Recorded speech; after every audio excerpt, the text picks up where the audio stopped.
హల్లెలూయా, హల్లెలూయా, హల్లెలూయా. ప్రాముఖ్యమైన సమయంలోకి వచ్చినాము.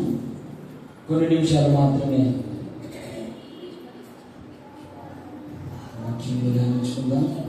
ధ్యానంగా అందరూ బైబిల్ మన దగ్గర పెట్టుకొని రిఫరెన్స్ ఇచ్చేది చెప్పేది ప్రతిదీ కూడా సిద్ధం కలిగి చదవడానికి సిద్ధంగా ఉండాలని కూర్చున్నాను. ఈ సమయంలో వాక్యాన్ని అందించడానికి మన దైవజనురాలకి ఈ సమయంలో అప్పగిస్తున్నాను.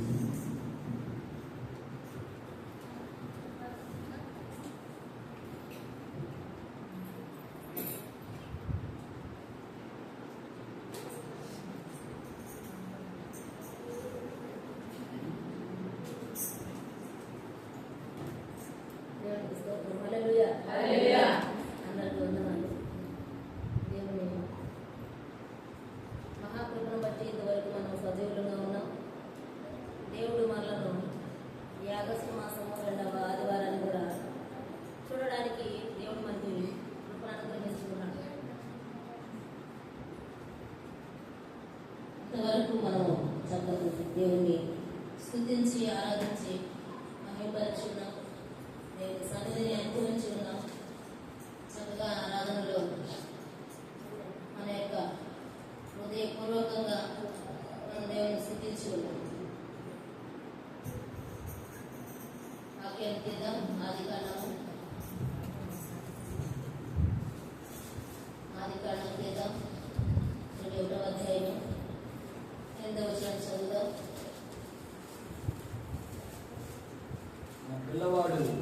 ఆ పిల్లవాడు పెరిగి పాలు విడిచిన ఇస్సాకు పాలు విడిచిన దినమందు అబ్రహాము గొప్ప విందు చేసెను. చిన్న ప్రార్థన చేస్తున్నాం. మహాగణ మమ్మల్ని ప్రేమించిన దేవ స్తోత్రాలు. ఇంతవరకు తోడుగా నడిపించిన తండ్రి మీకు స్తోత్రం చెల్లిస్తున్నాం. ఈ సమయంలో వాక్య ధ్యానంలో మేము ఎడబోతున్నాం. మీ సహాయకులు మాకు దయచేయండి. మీ ఆత్మ నడిపి అభిషేకం దయచేయండి. సంపూర్ణంగా చోట మరుగుపరిచి మనం మీరు ప్రత్యక్షపరిచి మనం ప్రార్థిస్తున్నాం. వెనగలించండి, గ్రహించగలిగిన హృదయాన్ని బిడ్డలందరినీ మీరు దయచేయండి. ఈ శబ్దం ద్వారా వినేటువంటి బిడ్డల హృదయాలు కూడా మీరు గ్రహించండి. తండ్రి మీ సంపూర్ణంగా మాకు దయచేయమని యేసుక్రీస్తు వారి శ్రేష్టమైన నామములో ప్రార్థిస్తున్నాను. చదివి వేడుకుంటున్నాము తండ్రి. ఆమేన్. చక్కగా కూర్చున్నాం. చక్కగా దేవుని వాక్యాన్ని వినాలని ప్రేమతో మనం చేస్తున్నాం. నిజంగా మనము చాలా కార్యాలు చేస్తూ ఉంటాం. చాలా పనులు చేస్తూ ఉంటాం. కానీ దేవుడు ప్రత్యేకంగా మాట్లాడుతూ వాగ్దానం చేస్తాడు. ఎవరు దేవుడని వాగ్దానం చేశాడు? దేవుడు ఎవరికి దేవుడని వాగ్దానం చేశాడు? అబ్రహాము, ఇస్సాకు, యాకోబులకు దేవుడు. నీకు నాకు కూడా అలాగే దేవుడుగా ఉన్నాడు ఆయన. యెహోవా తమకు దేవుడు కాగల చెరుడు కన్నీరు. మనకి కూడా ఆ దేవుడు కలిగి ఉండాలి. దేవుడు కాగలిగి ఉండాలి. మరి ఒక వ్యక్తి అంట తన మెడలో ఒక తాయితీ ఉందంట. ఆ తాయితీ ఏంటి ఎవరికి అర్థం కాదు. తను చనిపోయిన తర్వాత ఇప్పదీసి చూస్తే అబ్రహాము, ఇస్సాకు, యాకోబుల దేవా నాకు కూడా నువ్వు దేవుడు అని రాసుకొని కట్టుకున్నాడట మెడలో. మనం ఏం కట్టుకుంటామన్నా? అలాగా మనం కూడా అబ్రహాము, ఇస్సాకు, యాకోబులకు దేవుడైన దేవుడు మనకి దేవుడిగా ఉండాలని మనం ఆశపడాలి. ఆ విధంగా ఉంటే మన ఆత్మీయ జీవితానికి మేలు కలుగుతుంది. మరి ఈ సమయంలో దేవుని వాక్యాన్ని విందాం. అబ్రహాముకు ఇస్సాకు ఎన్ని సంవత్సరాలకు పుట్టాడు? 100 సంవత్సరాలకు పుట్టాడు. 100 సంవత్సరాల వయసులో మనుషులు ఎలా ఉంటారు? ముసలోళ్ళు అయిపోతారు కదా. ఒక ఆయనకంట 60 సంవత్సరాలు పుట్టిన కుమారుడు. 60 సంవత్సరాలు పుట్టిన కుమారుడు స్కూల్కి వెళ్ళే వయసు వచ్చేసరికి 60 సంవత్సరాలు అయ్యాయి. అప్పటికి ఆయన ఎలా ఉంటాడు? ఆయన జుట్టు అంతా తెల్లగా అయిపోయి ముసలివాడు అయిపోయి ఉంటాడు. ఆ పిల్లవాడంట స్కూల్లో ఈయన తీసుకురావడానికి వెళ్తుంటే మీ తాతయ్య వచ్చాడని అందరూ అంటున్నారంట. మా పిల్లడు ఉదయం వచ్చుకొని, డాడీ మీ తాతయ్య అని నన్ను అడుగుతున్నారు, నువ్వు అర్జెంటుగా తలకి కలర్ వేసుకో డాడీ అని చెప్పాడు సార్. మా బిడ్డ కోసం, ఆ కొడుకు కోసం ఆ తండ్రి కలర్ వేసుకున్నాడు. ఒక టీచర్ అయినా 60 సంవత్సరాల వయసులో పిల్లోడు పుట్టాడు. స్కూల్కి వెళ్ళేసరికి 65 సంవత్సరాలు ఆయనకు వచ్చింది. మరి 100 సంవత్సరాలు ఉన్నటువంటి అబ్రహాము పరిస్థితి ఎలా ఉండొచ్చు? ఆ చిన్న పిల్లడు హృదయం వచ్చుకుంటుందని ఆ తండ్రి కలర్ వేసుకున్నాడు. నిజమే, కొన్ని పరిస్థితులను బట్టి ఆ విధంగా నడుచుకోవాల్సిన పరిస్థితులు ఏర్పడతా ఉంటాయి కొన్ని సందర్భాలు.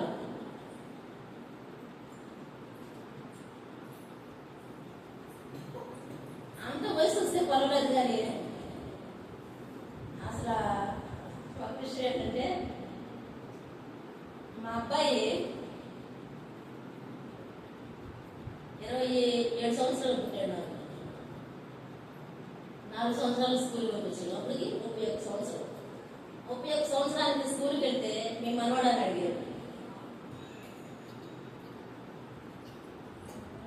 అట్లుంటారు మనవాడు. మరి ఇప్పుడే మనవడాన్ని అడిగితే 100 సంవత్సరాలకు ఏమన్నా అడగాలి అబ్రహాముని? మీ ముని మనవడా అడగొచ్చేమో. అలాంటి వయసులో అబ్రహాముకి శారాకు దేవుడు సంతానం అనుగ్రహించాడు. నిజంగా దేవుడు ఒక మాట ఇచ్చి దాన్ని నెరవేర్చడానికి ఆయన ఇష్టం. అది ఎన్ని సంవత్సరాలకు ఇస్తాడనేది ఆయన ఇష్టం. అబ్రహాముకు వాగ్దానం చేసింది ఎన్ని సంవత్సరాలకు వాగ్దానం చేశాడు? 75 సంవత్సరాల వయసులో అబ్రహామును బయటకు తీసుకుని వెళ్ళి ఆకాశం వైపు చూపించి నక్షత్రములను చూపించాడు దేవుడు, ఇసుక రేణువులను చూపించాడు.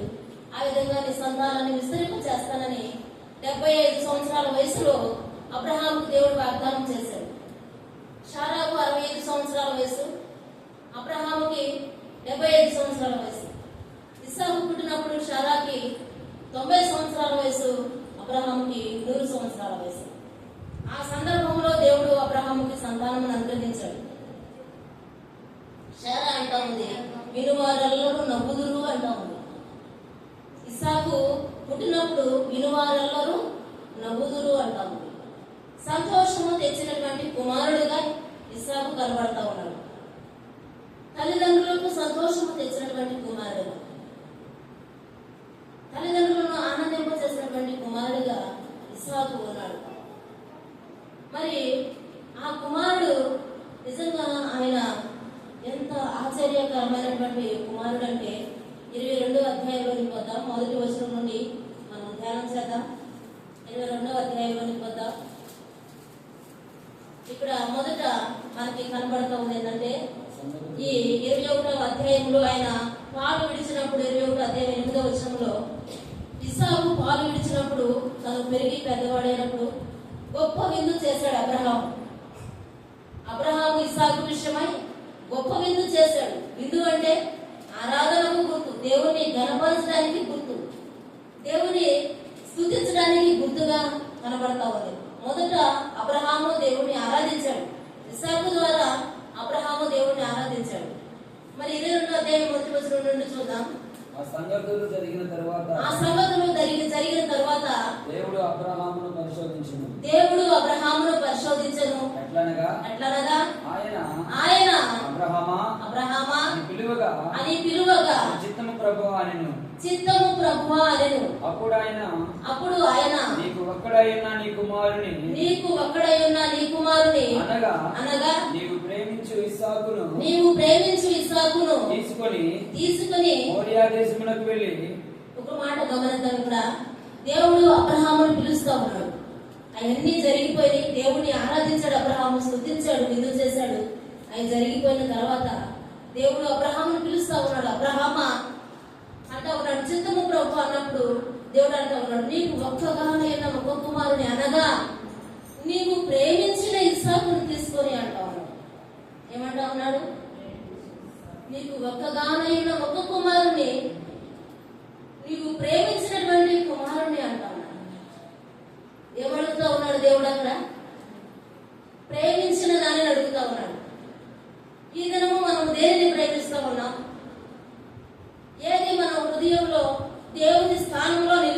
ఏందో ఆలోచన చేసుకోవాలి. దేవుని స్థానంలో మనం దేనిని పెట్టుకున్నామో ఆలోచన చేసుకోవాలి. దేవుడు మనము ప్రేమించాలని అడుగుతా ఉన్నాడు. 100 సంవత్సరాల వయసులో ఎన్నో 25 సంవత్సరాలు ఎదురు చూసి పొందుకున్నటువంటి ఆ కుమారుణ్ణి వృద్ధాప్యంలో, ఇంకా తర్వాత పిల్లలు పుడతారో లేదో తెలియనటువంటి ఆ సమయంలో తాను హృదయపూర్వకంగా ప్రేమించినటువంటి ఆ కుమారుణ్ణి దేవుడు అడుగుతా ఉన్నాడు. ఇప్పుడు నువ్వు నేను ఏం ప్రేమిస్తా ఉన్నావు? దేవుడు మనల్ని ఏమడుగుతా ఉన్నాడు? ఏమడుగుతా ఉన్నాడు?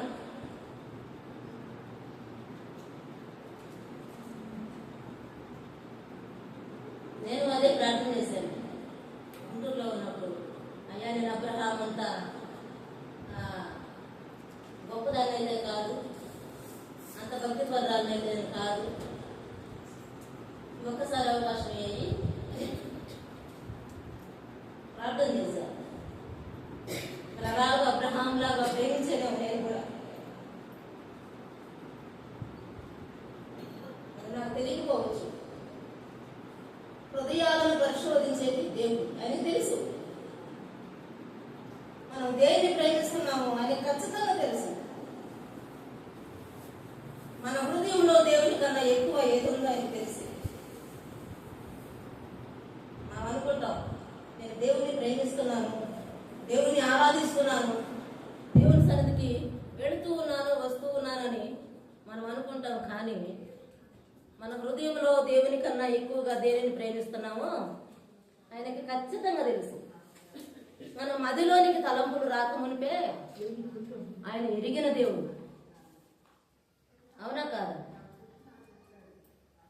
మనం ఆలోచన ఏది చేయబోతున్నామో దాన్ని దేవుడు తెలుసుకున్న దేవుడు. మరి నేను ఆ విధంగా ప్రార్థన చేశాను. అంత గొప్పదాన్ని కాదు ప్రభువా, వద్దయ్యా, దయచేసి ఒక్కసారి అవకాశం వేయాలి. కానీ అది ఆయన చిత్తం అంతే. మరి నా ప్రార్థన ఆలకించలేదే ఎందుకు అని నేను అనడానికి వీల్లేదు. నువ్వు నేను అనడానికి వీల్లేదు. అది ఆయన చిత్తము. అదే అబ్రహామును దేవుడు అడుగుతా ఉన్నాడు, నువ్వు ప్రేమించిన నీ కుమారుణ్ణి అంటా ఉన్నాడు. అబ్రహాము ఇస్సాకును ఎంతగా ప్రేమించాడో అర్థమవుతా ఉంది. దేవుడే మాట్లాడుతూ ఉన్నాడు. నువ్వు ప్రేమించిన నీ కుమారుణ్ణి తీసుకొని మోరియా దేశమునకు వెళ్ళి చదువు. అక్కడ నేను నీతో చెప్పబోవు పర్వతములలో ఒక దాని మీద దహన బలిగా అతనిని అర్పించమని చెప్పాను. తెల్లవారినప్పుడు అబ్రహాము లేచి తన గాడిదకు గంత కట్టి తన పనివారిలో ఇద్దరిని తన కుమారుడగు ఇస్సాకును వెంట పెట్టుకుని దహన బలి కొరకు కట్టెలు చీల్చి లేచి దేవుడు తనతో చెప్పిన చోటికి వెళ్ళాడు. ఆయన తెల్లవారినప్పుడే లేచాడంట.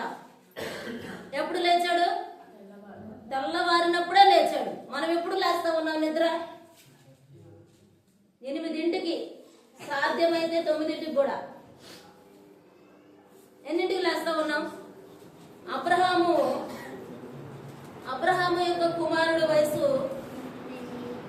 చిన్న పిల్లవాడు అని అంటున్నారు. కానీ అబ్రహాము కుమారుడు ఇస్సాకు వయసు దాదాపు 25 సంవత్సరాలు అని చెప్తా ఉన్నారు. యవ్వనస్తుడు, మంచి యవ్వన కాలంలో ఉన్నటువంటి ఇస్సాకు గారు అబ్రహాము ఇద్దరు తెల్లవారగానే లేచారు. దేవుని పిల్లలుగా మనకు ఉండవలసినటువంటి అలవాట్లు తెల్లవారగానే లేవాలి.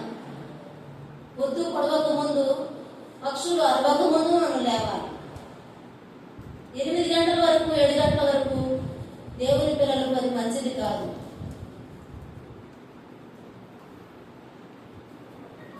శారా నిజంగా ఎంతో చురుగైన స్త్రీ మనం విన్నాం. ఆ విధంగా మనం చురుగైన వారుగా ఉండాలి. తెల్లవారుగానే అబ్రహాము లేచాడు. నిజంగా అబ్రహాము తన భార్య, తన కౌగటి ఉన్న తన భార్యతో కూడా మాట చెప్పల. దేవుడు నన్ను ఇలాగా అడిగాడు, మన ఒక్కగానే ఒక కుమారుని దహన బలిగా కోరుతా ఉన్నాడు అని చెప్పల, తన కుమారుడితో కూడా చెప్పల. దేవుడు చెప్పాడు అంతే, ఇంకెవరికి చెప్పాల్సిన అవసరం లేదు. నాతో చెప్పిన పని నేను చేస్తాను దేవుడికి అనుకున్నాడు అబ్రహాం. అదే మనతో చెప్తే మనం ఏం చేస్తాం? అమ్మో ఈయనేం దేవుడు, నా కుమారుని బలి అడుగుతున్నాడే, నేనేం చేయగలను అని అందరికి చెప్పి గందరగోళం చేసేవాడు. మనం అబ్రహాం కనీసం తన భార్యతో కూడా మాట్లాడాలి, తన కుమారుడితో కూడా మాట్లాడాలి, బలి ఇచ్చే కుమారుడితో కూడా మాట్లాడలేదు. కానీ ఆయన తెల్లవారుగానే లేచి ఆయనంట వెళతా ఉన్నాడు, కట్టెలు అన్ని సిద్ధము చేసుకొని వెళతా ఉన్నాడు. కట్టెలు చీల్చి లేచి దేవుడు తనతో చెప్పిన చోటికి వెళ్ళను. 3వ నాడు అబ్రహాము కనులెత్తి దూరం నుండి చూశాడు. ఎన్ని దినాలు ప్రయాణం చేశాడంట? 3 రోజులు ప్రయాణం చేశాడు. మనం ఎన్ని రోజులు ప్రయాణం చేస్తా ఉన్నాం? దేవుని సన్నిధికి రావడానికి ఎన్ని రోజులు ప్రయాణం చేస్తా ఉన్నాం? చెప్పండి అమ్మా. ఈ మందిరానికి రావడానికి ఎన్ని రోజులు ప్రయాణం పడుతుంది మీకు? 5 నిమిషాలా? 1 రోజా? ఎన్ని రోజులు ప్రయాణం పడుతుంది ఇక్కడ రావడానికి? చెప్పరా? 10 నిమిషాలు. ఇంకా ఎన్ని రోజులు ప్రయాణం అయింది ఇక్కడ రావడానికి? 3 రోజులు భారీ నడకతో ప్రయాణం చేసుకుని వెళ్ళాడు అబ్రహాము, ఇస్సాకు. కట్టెలు మోసుకుంటూ వెళ్ళారు ఆయన వాళ్ళు. మనం ఎన్ని రోజులు నడిచి వస్తా ఉన్నాం దేవుని సన్నిధికి? 2 అడుగులు వేస్తే మందిరం వచ్చింది. ఆ 2 అడుగులు వేయడానికి మనకు కాళ్ళు రావట్లా. మరి మనలో ఎలా ప్రేమిస్తాడు దేవుడు? మమ్మల్ని ఆశీర్వదించయ్యా, మమ్మల్ని ఆశీర్వదించయ్యా, ఆశీర్వదించి ఇదే జాతర మనకి నిద్ర లేసిన మొదలుగా నిద్రపోయిందాక ఎలాగ ఆశీర్వదిస్తాడు? అబ్రహాము ఒక మాట చెప్పిన వెంటనే లేచాడు. 3 దినాలు ప్రయాణం చేశాడు. తనకు దానితో కుమారుని ఇవ్వడానికి ఇష్టపడ్డాడు. తను ప్రేమించిన కుమారుని ఇవ్వడానికి ఇష్టపడ్డాడే. మనం ఏం ప్రేమిస్తా ఉన్నాం? మనం ఏమి ఇవ్వడానికి ఇష్టపడతా ఉన్నాం? మనం ఎన్ని దినాలు ప్రయాణం చేస్తా ఉన్నాం? రాఖీ కట్టడానికి చెన్నై నుండి, తమిళనాడు నుండి తెలంగాణ వెళ్ళిన వాళ్ళు కూడా ఉన్నారు. మందిరానికి రావడానికి 2 అడుగులు రాలేకపోతా ఉన్నారు. రాఖీ అంటే అర్థం ఏంటో తెలుసా? రాఖీ అంటే అర్థం తెలుసా? రాఖీ కట్టడం చెప్పండి నాకు అర్థం ఏంటో. ద్రౌపది వస్త్ర అది చేస్తారు కదా, అప్పుడంట ఈ కృష్ణుడు వెళ్ళి అడ్డంవాడి లాగిన సమయంలో కత్తి దిగుతుంట కృష్ణుడికి. ఆ కత్తి దిగిన గాయానికి ద్రౌపది చీర తెచ్చి కట్టింది. ఇప్పుడు కూడా మీరు చీర తెచ్చి కట్టండి, సరేనా? కట్టేవాళ్ళు చీర తెచ్చి కట్టండి. మరి దాని కొరకు అంత దూరం ప్రయాణం చేస్తా ఉన్నాము. బైబిల్లో లేని దానికోసం, దేవుడు చెప్పని దానికోసం అంత కష్టపడతా ఉన్నాం. దేవుడు చెప్పిన దానికోసం ఎంత ప్రయాసపడతా ఉన్నాం?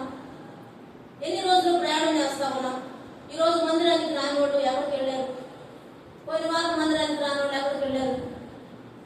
ఎన్ని రోజులు ప్రయాణం చేసి మందిరానికి వస్తా ఉన్నాం? 3 రోజులు ఆయన కాలి నడకతో మందిరానికి వెళ్ళాడు. దేవుడు చెప్పిన పర్వతానికి నడిచిపోయాడు అబ్రహాం. తన కుమారుని, తన పనివారిని గాడిదలో తీసుకెళ్ళాడు.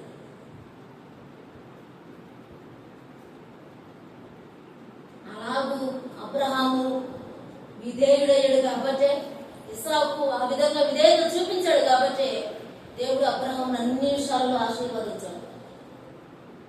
మనల్ని ఆశీర్వదించాలంటే మనం దేవుని మాట వినకుండా ఆశీర్వదించడం అసాధ్యమని.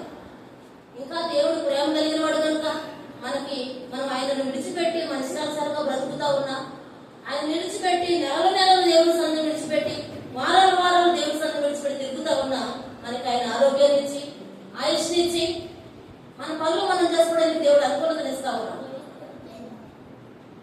మనం మాత్రం వారానికి 1 రోజు అన్నం నేర్చుకుంటాం ఇప్పుడు నుంచి, లేదంటే మందిరానికి వచ్చిన రోజు 1 రోజు వెళ్ళిన తర్వాత అన్నం నేర్చుకుందాం. మన పరిస్థితి అలా ఉంటుందో. మందిరానికి వచ్చిన రోజు, ఈ రోజు వచ్చాం కదా, ఈ రోజు వెళ్ళి అన్నం తిన్నాం, మళ్ళీ మందిరానికి వచ్చిన తర్వాత అన్నం తిన్నాం, సరేనా? అప్పుడు అలా ఉండింది మన పరిస్థితి, చెప్పండి. అలా ఉండేది కుదరదు. దానికి 3 పూటలు తినాల్సిందే, అవసరమైతే 4వ పూట కూడా తినాల్సిందే. కానీ దేవుని మందిరానికి మాత్రం వారానికి ఒకసారి కూడా రావడానికి ఇష్టపడదు. ఎందుకంత నిర్లక్ష్యం? అబ్రహాముకి ఏం లేక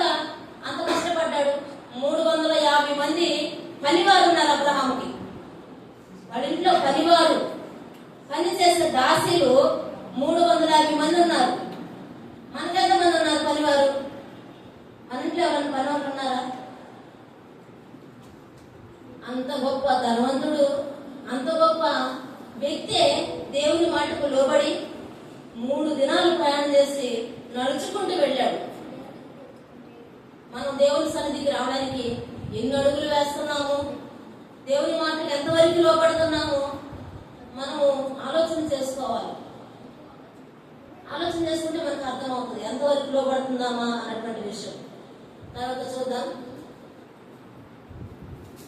అబ్రహాము కనులెత్తి దూరం నుండి ఆ చోటును చూసి తన పని వారితో,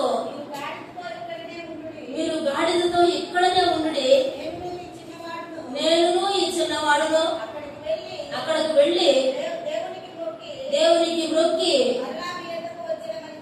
మరలా మీ యొద్దకు వచ్చేదామని చెప్పి దహన బలికి కట్టెలు తీసుకొని తన కుమారుడు ఇస్సాకు మీద పెట్టి తన చేతితో నిప్పును కత్తిని పట్టుకొని పోయాను. వారిద్దరూ కూడి వెళ్ళుచుండగా ఇస్సాకు తన తండ్రి అయిన అబ్రహాముతో నా తండ్రి అని పిలిచాడు. పని వారిని ఆ కొండ కింద ఉండమన్నాడు అబ్రహాము. అందరిని ఇక్కడే మీరు ఉండండి, నేను ఈ చిన్నవాడు వెళ్ళి దేవునికి మొక్కి మళ్ళా వస్తాము అని మాట్లాడాడు అబ్రహాము. వెళుతున్న వాళ్ళు ఎవరు? అబ్రహాము, తన కుమారుడు ఇస్సాకే. వారిద్దరే వెళుతూ ఉన్నారు. కట్టెలు ఉన్నాయి, కత్తి ఉంది, నిప్పు ఉంది, అన్నీ ఉన్నాయి. మరి దహన బలికి గొర్రె పిల్ల ఎక్కడ ఉంది? వీరిద్దరే కదా వెళుతా ఉంది. ఇస్సాకు తన తండ్రిని పిలుస్తా ఉన్నాడు, నా తండ్రి అని పిలిచాడు. అడుగుతున్నాడు అబ్రహాముని, నా తండ్రి ఇవన్నీ ఉన్నాయి, మరి దహన బలికి గొర్రె పిల్ల ఏది అన్నప్పుడు ఆయన హృదయం అంతా గలిబిలైపోయిందో ఆలోచించేద్దాం. 3 దినాలు బలి ఇవ్వడానికి ఆ కుమారుని వెంట పెట్టుకొని నడుస్తూ ఉన్నప్పుడు ఆయనకి ఎన్ని ఆలోచనలు వచ్చి ఉండొచ్చు. అసలు ఈయనేం దేవుడు, నన్ను ఎందుకు ఇంత పరీక్షిస్తున్నాడు, నన్ను ఎందుకు ఇంత శోధిస్తున్నాడు దేవుడు, ఈయన దేవుడైతే నన్ను శోధిస్తాడా, నాకు పిల్లలు లేకుండా ఉన్నా ఉండేదామండి, మరి ఎందుకు ఇచ్చాడు, ఎందుకు ఈ విధంగా నన్ను శోధిస్తున్నాడు, 3 దినాలు మళ్ళా నా కుమారుడు వెంటబెట్టుకొని నడిచి వెళ్లాల్సినటువంటి పరిస్థితి అని. ఆ 3 దినాలలో ఆయనకి ఎన్ని ఆలోచనలు వచ్చినాయో. ఒక్క రోజైనా వెనక్కి జరగవచ్చు కదా. మనకు ఒక్క నిమిషంలో ఎన్ని ఆలోచనలు వస్తాయి, ఒక్క క్షణంలో ఎన్ని ఆలోచనలు వస్తాయి. 3 దినాలు ప్రయాణం చేసి పెడతా కూడా ఏది తన మదిలోనికి రాలేదు. దేవుడు ఏది చెప్పాడో దానినే మనసులో పెట్టుకున్నాడు, దాని ద్వారానే నడిపించబడతా ఉన్నాడు. ఆఖరికి పనివారిని కొండ కింద పెట్టి మీరు ఎక్కడే ఉండండి, మేము వెళ్ళి దేవునికి మొక్కి వస్తామని చెప్పినప్పుడు వాళ్ళు ఉన్నారు. తండ్రి కుమారులు వెళ్తా ఉన్నప్పుడు ఆ కుమారుడు అడుగుతాడు, నా తండ్రి ఇవన్నీ ఉన్నాయి కదా, దహన బలికి గొర్రె పిల్ల ఏది అని అడిగినప్పుడు మరి ఇంకా ఎక్కువగా తన హృదయం బాధపడవచ్చు. నిజమే కదా, బిడ్డలను చూస్తా మనం బలి ఇవ్వగలమా? అడుగుతా ఉన్నాడు, నా తండ్రి అని పిలిచాడు తన తండ్రి అయిన అబ్రహాము. అందుకు ఏమి నా కుమారుడా, నేను గొర్రె పిల్ల ఏది అని అడుగగా అబ్రహాము, నా కుమారుడా, దేవుడే దహన బలికి గొర్రె పిల్లను చూచుకోను అని చెప్పాడు. ఎంత విశ్వాసం అబ్రహాము! నిజంగా ఆ విశ్వాసము మనకుంటే ఎంత బాగుండు. ఆ కింద పోదాం.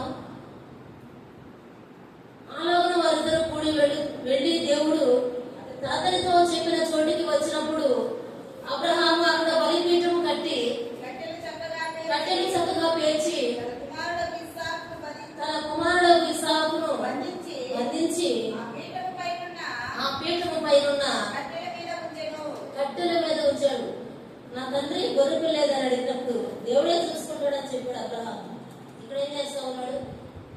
కట్టెలు చక్కగా పేర్చాడు, తన కుమారుని కాళ్ళు చేతులు బంధించి ఆ బలిపీఠము మీద పెట్టాడు. అప్పుడైనా ఈ కుమారుడు, నువ్వు నన్ను బలిస్తావా, నేను నిన్ను బలిస్తానని చెప్పి కుమారుడు తండ్రిని కట్టి పండేయచ్చు. మంచి యవ్వన కాలంలో ఉన్నటువంటి ఇస్సాకు, కానీ ఏ మాత్రము వెనుతీయలేదు ఆ కుమారుడు. విధేయత, ఎంత విధేయత అంటే ఆ విధేయతతో అవధులు లేని విధేయత.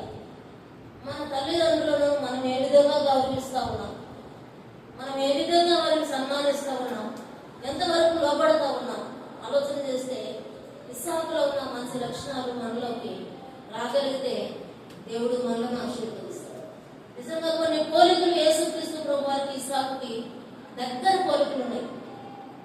దేవుడు ఆదికాండం 3:15 స్త్రీ సంతానమునకు నీ సంతానమునకు నిరోధనం కలగని వాగ్దానం చేస్తాడు. కాలం సంపూర్ణమైనప్పుడు మనిషి కుమారుడిగా యేసుక్రీస్తు ప్రభు వారి లోకంలోనికి వచ్చాడు. అబ్రహాము శారాలకు దేవుడు వాగ్దానం చేశాడు, నీకు గర్భఫలం ఇస్తాను, నీ సంతానాన్ని ఆశీర్వదిస్తానని. 25 సంవత్సరాల తర్వాత అలాగే అబ్రహాము కూడా సంతానాన్ని ఇచ్చాడు ఇస్సాకు. అదేవిధంగా అబ్రహాము ఎంతమంది భార్యలు ఉన్నారు? అబ్రహాంకి ఎంతమంది భార్యలు ఉన్నారు? ఎక్కడో సౌండ్ వచ్చింది.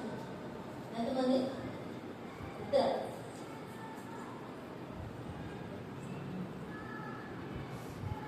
చెప్పు కదా. అబ్రహాంకు 3 భార్యలు ఉన్నారు. శారా, హాగరు, కెతూరా. అబ్రహాంకు 3 భార్యలు ఉన్నారు. యాకోబుకి 4 భార్యలు ఉన్నారు. లేయా, రిబ్కా వారి దాసీలు. కానీ మధ్యలో ఇస్సాకుకి ఎంతమంది భార్యలు ఉన్నారు? 1 భార్య. మన దేవుడికి కూడా వధువైన సంఘం ఒక్కటే భార్య. ఇస్సాకుకి యేసుక్రీస్తు ప్రభువారికి చాలా దగ్గర సంబంధాలు ఉన్నట్టున్నారు. ఇస్సాకు తన కట్టెలు మోసుకుని వెళ్ళాడు తహంకలకి, యేసుక్రీస్తు ప్రభువారు సిలువను మోసుకుని వెళ్ళాడు సిలువకు. తల్లిదండ్రులను సంతోష పెట్టేటువంటి వాడిగా ఇస్సాకు ఉన్నాడు. మనందరికీ సంతోషాన్ని కలుగజేసేటువంటి వాడిగా యేసుక్రీస్తు ప్రభువారు. మనకు కలిగిన బాధల నుండి, మనకు కలిగిన పాప భయముల నుండి, అంధకారంలో నుండి మనలను యేసుక్రీస్తు ప్రభువారు రక్షించాడు. మనకు విమోచన ఇచ్చాడు, మనకు రక్షణ తెచ్చాడు, మనకు సంతోషాన్ని కలుగజేశాడు.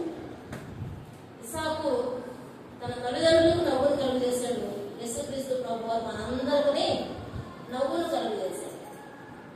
దగ్గర పోలిక. ఇస్సాకుకి ఒక్కతే భార్య ఉంది. మరి ఆ విధంగా చోటికి వచ్చి అబ్రహాము బలియడానికి వచ్చినప్పుడు తను కట్టి వేసి దహన బలి పెట్టినప్పుడు కూడా ఇస్సాకు ఎదురు తిరగల. ఇస్సాకు విధేయత చూపించాడు. విధేయత మనలో ఉందా? దేవునిని ఆరాధిస్తూ ఉన్నామా మనము? అలాగే దేవుని పట్ల విధేయత కలిగి ఉన్నామా? అలాగూ విధేయత మనకున్నట్లయితే దేవుడు మన విషయంలో సంతోషిస్తాడు. మీరు అవిధేయత విధేయతగా ఉంది, ఎంత తగ్గించుకుంటూ ఉంది అని సంతోషిస్తాడు, ఆనందిస్తాడు. మరి మరొక రెఫరెన్స్ చూద్దాం. ఈ రెఫరెన్స్ పురుషుల్లో నుండి చదవాలి. పురుషులలో నుండి చదవాలి. నేను ఎవరి పేరు చెప్తే వాడు చదవాలి.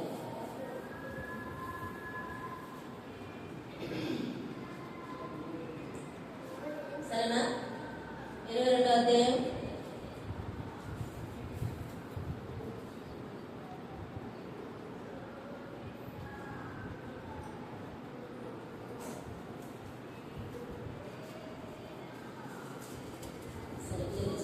సమయం సరిపోదు కనుక మనము 24వ అధ్యాయం తీద్దాం. 24వ అధ్యాయము 63వ వచనం చూద్దాం. చాలా రెఫరెన్స్ ఉన్నాయి, చదువుతూ ఉంటే ధ్యానం చేస్తూ ఉంటే సమయం సరిపోదు కనుక 24వ అధ్యాయము 63వ వచనం చదువుతాం. సాయంకాలమున ఇస్సాకు పొలములో ధ్యానింప బయలు వెళ్ళి కన్నులెత్తి చూసినప్పుడు ఒంటెలు వచ్చి వస్తా ఉన్నాయి. ఇస్సాకు ఏం చేస్తా ఉన్నాడు?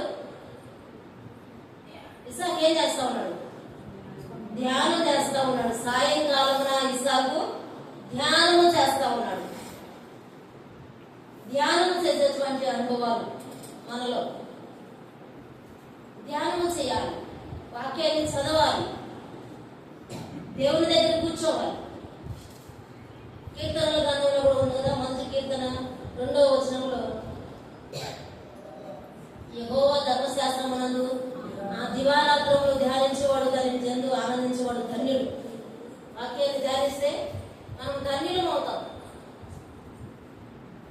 ఆయన ధ్యానం చేస్తా ఉన్నాడు సాయంకాల సమయంలో. మనం ధ్యానం చేసేటటువంటి అటువంటి అనుభవాలు మనకు ఉండాలి. బైబిల్ చదివేటువంటి అనుభవాలు మనకు ఉండాలి. బైబిల్ చదవమంటే చాలా మంది చదవచ్చు, మాకు మేము డిగ్రీలు చేసాము, మేము అది చేసాము ఇది చేసాము అంటున్నారు, కానీ బైబిల్ చదవలేకపోతున్నారు. ధ్యానం చేశాడు ఇస్సాకు. 44 వచ్చిన చదువు. రిబ్కా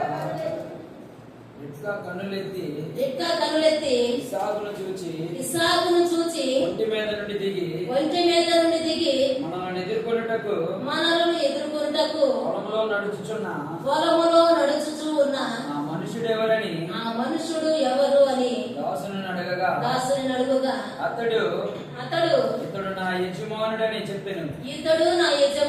అని చెప్పెను. కనుక ఆమె ముసుగు వేసుకొని ఈమె కూడా ఇస్సాకును చూసింది.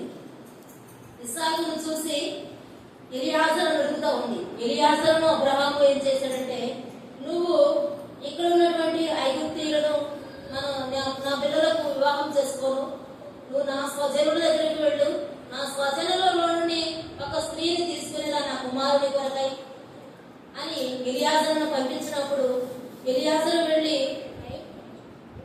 ఒక స్త్రీని తీసుకుని రావడం జరిగింది. ఆ సంభాషణ అంతా మనం తెలుగుని వారము, మనం చదువుతూ ఉన్నాం, వింటూ ఉన్నాం కనుక అదంతా ధ్యానం చేసుకోవడానికి సమయం లేదు కనుక త్వరగా ముందుకు వెళ్ళిపోవాలి. అదంతా మనకు తెలుసా నేను అనుకుంటున్నాను. అబ్రహాము వెళ్ళాడు. వెళ్ళక మునుపు తన యజమానుడైన ఎలియాజరు వెళ్ళాడు. వెళ్ళక మునుపు తన యజమానుడైన అబ్రహాముతో మాట్లాడాడు. ఆ స్త్రీ రానంటే నేనేం చేయాలి, వచ్చి మళ్ళీ ఇస్సాకును తీసుకుని వెళ్ళాలా అని అడగడం లేదు. రానంటే వదిలేసాయి అని ప్రమాణం చేయించుకొని పంపించడం. మళ్ళా ఎలియాజరు వెళ్ళి బావి దగ్గర మోకరించి ప్రార్థన చేసి, ఒంటెలను కూడా మోకరింపజేసి ప్రార్థన చేసి ఆ విధంగా దేవుడిని ఒక చూసి అడగడం, ఆ విధంగా వెళ్ళడం మనం చూసినటువంటి విషయం. మరి అదే విధంగా అక్కడ నుండి తన స్వజనులలో నుండి ఒక స్త్రీని రిబ్కాను తీసుకుని వస్తా ఉన్నాడు ఎలియాజరు. రిబ్కా కనులెత్తి చూసినప్పుడు పొలంలో ధ్యానిస్తూ తిరుగుతూ ఉన్నటువంటి ఒక వ్యక్తి కనబడ్డాడు రిబ్కాకి. ఎలియాజరు అడిగింది, ఇతడు ఎవరు అని అడిగినప్పుడు నా యజమానుని కుమారుడు అని మాట్లాడుతా ఉన్నాడు అబ్రహాము.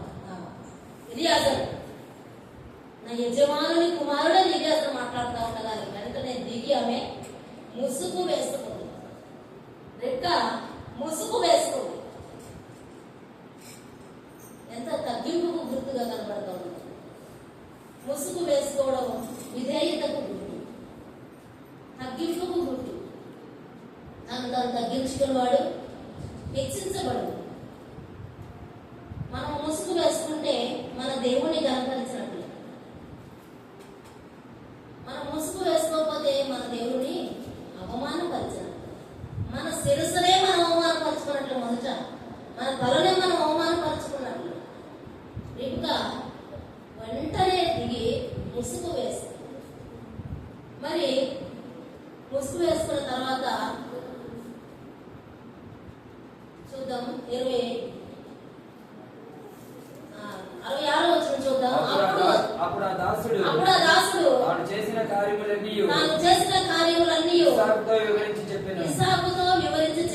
ఇస్సాకు తల్లి అయిన శారా గుడారములోనికి ఆమెను తీసుకొని పోయెను. అట్లు అతడు రిబ్కాను పరిగ్రహింపగా ఆమె అతనికి భార్య అయిను. అతడు ఆమెను ప్రేమించెను.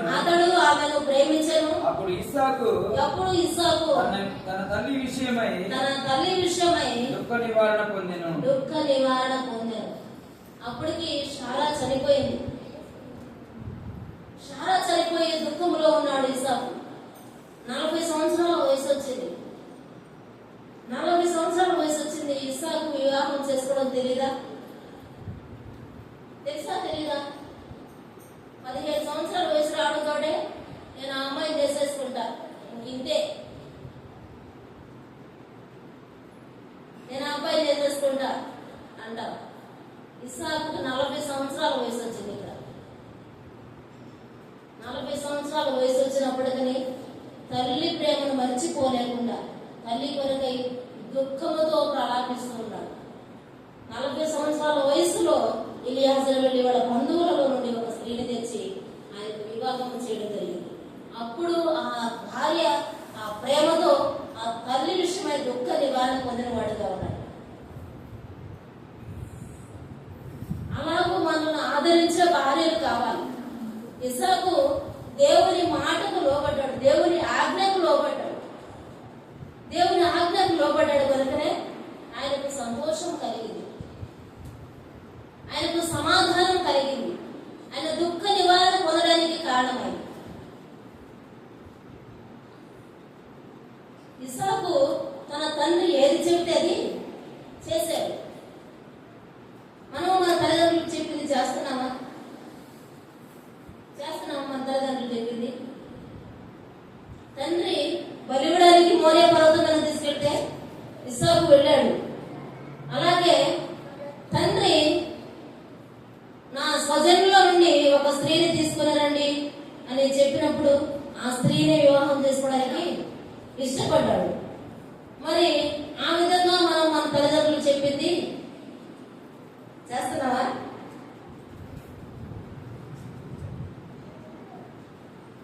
మన తల్లిదండ్రులు చెప్పిన దానికి మనం తల వంచాలి, మన పెద్దవాళ్ళు చెప్పిన దానికి మనము తల వంచాలి. అప్పుడే మన పెద్దలను సన్మానించిన వారు అవుతాం, అప్పుడే మన పెద్దలను గౌరవించిన వారు అవుతాం. ఆ విధంగా మనము ముందుకు నడవాలి. ఆ విధంగా మనం దేవుని వాక్యానికి లోబడాలి. దేవుని మొదట ఆరాధించారు, రెండవదిగా విధేయత చూపించారు, మూడవదిగా ఆయన సన్నిధిలో ఆజ్ఞను పాటించిన వారిగా కనబడతా ఉన్నారు. మరి ఇసాకును మనం చూస్తూ ఉంటే, ఆయనలాగా మనం జీవిస్తూ ఉంటే మన పెద్దవారికి మనము సంతోషాన్ని కలిగించిన వారు అవుతాం. అలాగే మన యొక్క దేవునికి కూడా సంతోషాన్ని కలుగు చేసిన వారం అవుతాం. ఆ విధంగా మనము దేవునితో కలిసి ఉండాలి. 26వ అధ్యాయం తీద్దాం. 26వ అధ్యాయము 25వ వచనం చూద్దాం. అక్కడ అతడు ఒక బలిపీఠము కట్టించి యెహోవా నామమున ప్రార్థన చేసి అక్కడ తన గుడారము వేసెను. ఇక్కడ ప్రార్థన చేసేటువంటి అనుభవం కూడా ఇస్సాకుకు ఉంది, మోకరించే అనుభవం ఇస్సాకుతో ఉంది. దేవునితో సంబంధం కలిగిన వ్యక్తిగా కనబడతా ఉన్నాడు. ఎందుకు ప్రార్థన చేశాడంటే సంతానం కొరకు ప్రార్థన చేశాడు. వారికి వివాహం అయిన తర్వాత 20 సంవత్సరాలు పిల్లలు లేకపోయారు. అప్పుడు రిబ్కా విషయమై ఇస్సాకు ప్రార్థన చేశాడు. ప్రార్థన చేసే అనుభవం మనకి ఉండాలి. దేవునితో సంబంధం కలిగి మనం బ్రతకాలి. దేవునితో సంబంధం కలిగి మనం బ్రతికినప్పుడు నిజంగా ఎంత ఆనందంగా మనం బ్రతకగలుగుతాము. ఏదైనా సరే, పరిస్థితి ఏదైనా సరే, దేవునితో ఉన్నప్పుడు ఆనందం కలిగింది. ఎబ్రీయులకు రాసిన పత్రికలో మరి దేవుడు ఏం మాట్లాడుతూ ఉన్నాడంటే, అక్కడ ఒక మాట చూద్దాం. ఎబ్రీయులకు రాసిన పత్రిక 11వ అధ్యాయము విశ్వాస వీరుల పట్టికలో ఇస్సాకును చేర్చడం జరిగింది.